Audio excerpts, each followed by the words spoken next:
Hello friends, welcome to our YouTube channel पे on science. और हम लोग डिस्कशन कर रहे हैं भारतीय भवन के बायोलॉजी बुक है और क्लास 10th का पार्ट 1 है जैव प्रक्रम पोषण। इसका हम लोग और भी वीडियो बना चुके हैं जिसमें कि हम लोगों ने डिस्कस किया था सजीव और निर्जीव वस्तुओं के बारे में, सजीव वस्तुएं एवं जैव प्रक्रम के बारे में, पोषण, श्वसन और आज हम लोग इसके पहले हम लोग पोषण और पोषण की विधियों के बारे में हम लोग इसमें स्वपोषण के बारे में हम लोग डिस्कशन कर चुके थे और परपोषण के बारे में भी हम लोग देखे थे। लेकिन आज हम लोग परपोषण के प्रकार के बारे में हम लोग डिस्कशन करेंगे। तो चलिए फ्रेंड्स, हम लोग अपना वीडियो शुरू करते हैं। इसमें हम लोग देखते हैं परपोषण के प्रकार।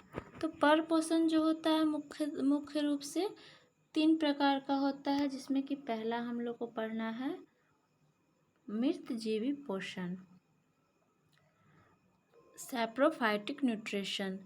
ये जो सैप्रोफाइटिक न्यूट्रिशन है, यह एक ग्रीक शब्द सैप्रोज से बना हुआ है।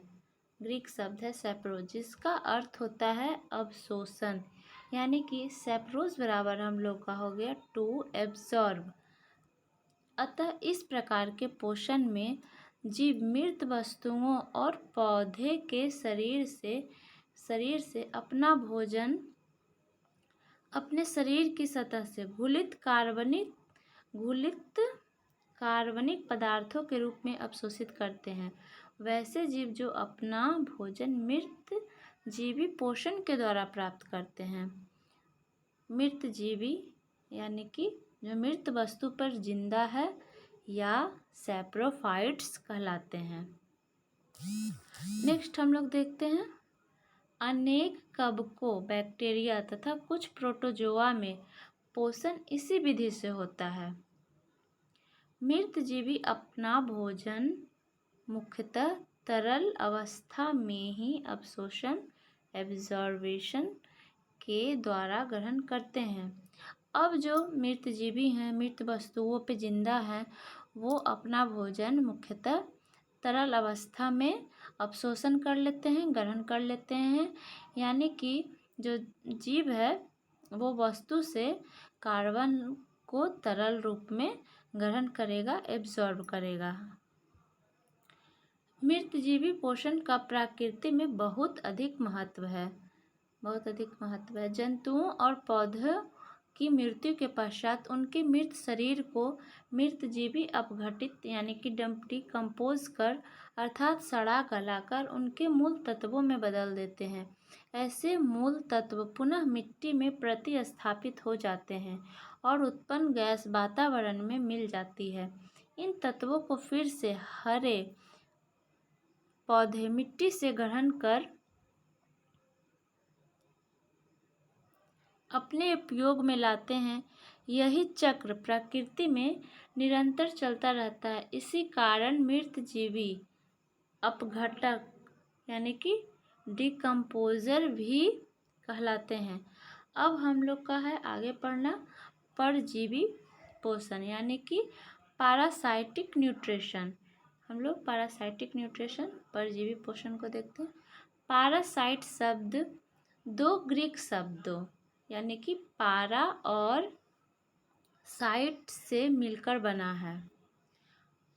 पारा और साइटोस के मेल से बना है। पारा का अर्थ है पास, मतलब कि बगल या पार्श्व, पारा बराबर बी साइड, तथा साइटोस का अर्थ है पोषण, साइटोस बराबर न्यूट्रिशन होता है। इस प्रकार के पोषण में जीव दूसरे प्राणी के संपर्क में अस्थायी या अस्थायी रूप से रहकर उससे अपना भोजन प्राप्त करते हैं। ऐसे जीवों का भोजन अन्य प्राणी के शरीर में मौजूद कार्बनिक पदार्थ होता है। इस प्रकार भोजन करने वाले जीव परजीवी पैरासाइट कहलाते हैं। और जिस जीव के शरीर से परजीवी अपना भोजन प्राप्त करते हैं वे पोषी यानी कि होस्ट कहलाते हैं। परजीवी पोषण अनेक प्रकार के कवक, जीवाणु, कुछ पौधे जैसे कि अमरबेल तथा कई जंतुओं जैसे कि गोलकृमि, हुकवर्म, टेपवर्म, एंट अमीबा, हिस्टोलिटिका, मलेरिया परजीवी आदि में पाया जाता है। इसमें क्या है कि जिससे भोजन ग्रहण किया जा रहा है वो भी जीवित है और भोजन जो दे रहा है वो भी जीवित है और भोजन लेने वाला भी जीवित है। ये परजीवी हुआ। नेक्स्ट है हम लोग का, सभी परजीवियों के भोजन में समरूपता नहीं होती है। परजीवियों के द्वारा भोजन के रूप में ग्रहण किए जाने वाले कार्बनिक पदार्थ सामान्यतः तरल रूप में होते हैं। तीसरा हम लोग का है यहाँ पे प्राणी समपोषण। इसका अंग्रेजी है हेलोजोइक न्यूट्रिशन। हेलोजोइक शब्द भी दो ग्रीक शब्दों यानी कि हेलो और जोइक के मेल से बना है। हेलो शब्द का अर्थ है पूर्ण रूप से या पूरी तरह, हेलो बराबर कंप्लीट, तथा जोइक का अर्थ है जंतु जैसा, जोइक बराबर एनिमल लाइक होता है, अर्थात वैसा पोषण जिसमें प्राणी अपना भोजन ठोस या तरल के रूप में जंतुओं के भोजन ग्रहण करने की विधि द्वारा ग्रहण करते हैं। प्राणी सम पोषण हेलोजोइक न्यूट्रिशन कहलाता है। वैसे जीव जिनमें इस विधि से पोषण होता है प्राणी समपोषी कहलाते हैं।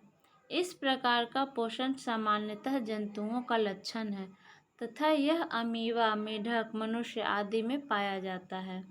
जीवों में भोजन प्राप्त करने की विधियाँ।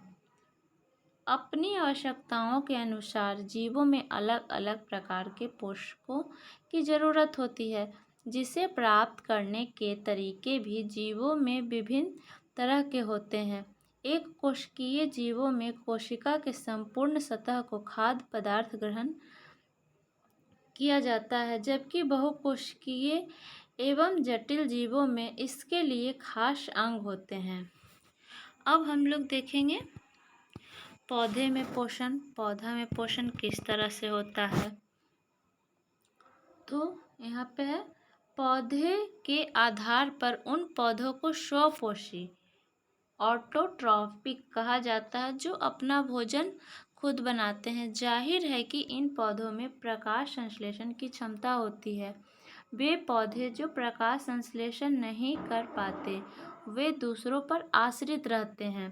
इस प्रकार के पौधे को दो भागों में बांटा जा सकता है, मृतजीवी सैप्रोफाइट और परजीवी पैरासाइट। मृतजीवी पौधे अपना पोषण सड़े गले कार्बनिक पदार्थों से ग्रहण करते हैं, जैसे कि गोबर छत्ता। अब गोबर छत्ता है वो कहीं कहीं लकड़ी पे हम लोग को उगा हुआ दिख सकता है, कहीं गोबर पे, कहीं भी वो पुआल उवाल पे हम लोग, या पेड़ जो सूखा हुआ पेड़ है उसके अंदर भी कार्बन है, उसमें भी हम लोग को सामान्यतः उगा हुआ दिख जाता है। जबकि परजीवी पौधे अपने भोजन के लिए दूसरे पौधे पर आश्रित रहते हैं।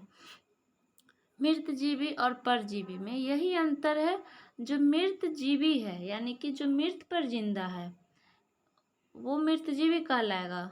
मतलब कि जो वस्तु जैसे कि गोबर छत्ता हो गया तो गोबर पे जिंदा है, गोबर तो जिंदा नहीं है तो वो मृतजीवी हो गया। और परजीवी मतलब कि जो दूसरे पर जिंदा है, तो जो दूसरा पे जिंदा है तो वो पर जो है मतलब वहाँ पे वो एक है जो जीवित है, उस पे वो जीवित है। यहाँ पे देखिए परजीवी पौधे अपना पोषण के लिए दूसरे पौधे, यहाँ ये जो दूसरा पौधा है वो जीवित पौधा है पर आश्रित रहते हैं, जैसे कि अमरबेल, कुस्कुटा। अब हम लोग देखेंगे कि प्रकाश संश्लेषण क्या है।